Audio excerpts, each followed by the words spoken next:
En prélude au lancement de la deuxième édition des manœuvres militaires dénommées Central Accord 2016, le ministre de la Défense nationale, Mathias Otunga Osibajo, et le commandant en second de l'armée de terre d'Africom ont paraphé l'accord y relatif. Reportage.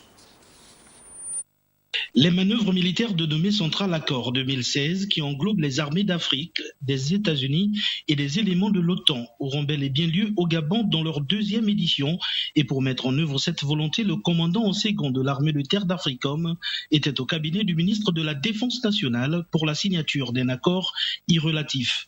La partie américaine se réjouissant de ce que le Gabon soit cette locomotive africaine en matière de maintien de la paix. Nous sommes ici, comme vous l'avez dit, pour la signature d'un accord pour conduire l'exercice Central Accord 2016 ici à Libreville.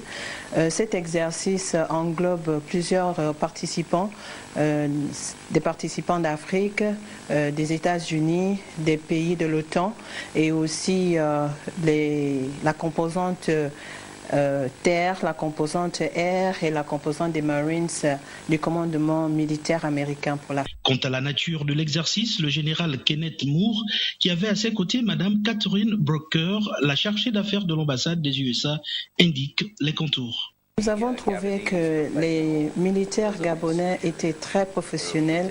Ils ont une habilité à réunir ensemble tous les participants, à supporter tous les besoins des participants.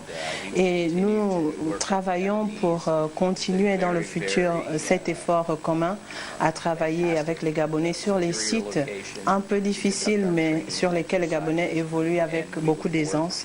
Et nous pensons travailler dans le futur avec ces professionnels. Sur un tout autre plan, Kenneth Moore, qui a magnifié la coopération militaire des pays partenaires, a reconnu et encouragé le professionnalisme des militaires gabonais. In fine, la signature de cet accord met en exergue la capacité de l'armée gabonaise à œuvrer dans la maîtrise des questions de maintien de la paix.